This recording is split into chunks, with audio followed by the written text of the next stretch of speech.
കാഞ്ചി കാമകൂടി മഠാധിപതിയുടെ പിൻഗാമിക്ക് സന്യാസ ദീക്ഷ.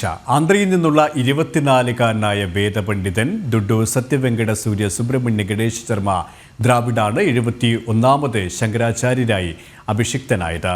അക്ഷയ തൃതീയയുടെ പുണ്യദിനത്തിലാണ് ചടങ്ങുകൾ നടന്നത്.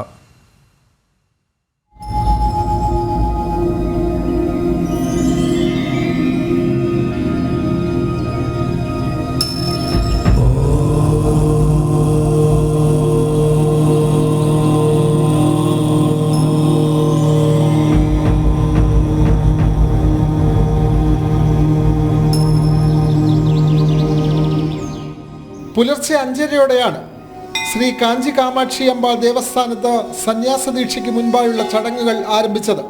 6:30-ഓടെ പഞ്ചഗംഗാ തീർത്ഥത്തിൽ സന്യാസ ദീക്ഷ സമാരോഹം നടന്നു. വിശേഷ പൂജകൾക്കും ദർശനത്തിനും ശേഷം കാമാക്ഷി അമ്പാൾ ക്ഷേത്രത്തിൽ നിന്നും മഠത്തിലേക്കുള്ള എഴുന്നള്ളത്ത് 10 മണിയോടെ വൃന്ദാവൻ ഹാളിലെ പ്രത്യേകം തയ്യാറാക്കിയ വേദിയിൽ സന്യാസ ദീക്ഷ സമർപ്പണ ചടങ്ങുകൾ ആരംഭിച്ചു.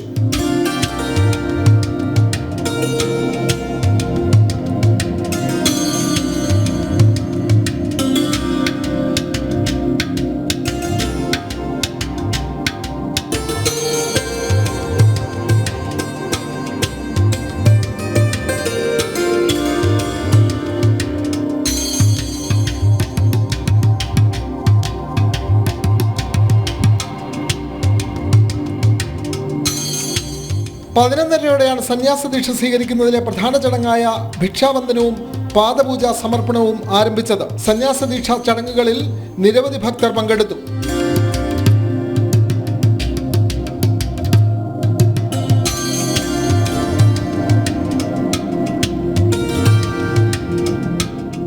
നാല് വേദങ്ങളിലും ശാസ്ത്രങ്ങളിലും പാണ്ഡിത്യം നേടിയാണ് ശങ്കരാചാര്യരുടെ പിൻഗാമിയായി ദുഡ്ഡു സത്യവെങ്കട സൂര്യ സുബ്രഹ്മണ്യ ഗണേശ ശർമ്മ ദ്രാവിഡ് അവരോധിക്കപ്പെടുന്നത്. ശ്രീ സത്യചന്ദ്രശേഖരേന്ദ്ര സരസ്വതി ശങ്കരാചാര്യ സ്വാമികൾ എന്നാകും 24-കാരനായ പുതിയ മഠാധിപതിയുടെ സന്യാസനാമം. ന്യൂസ് ഡെസ്ക് ജനം.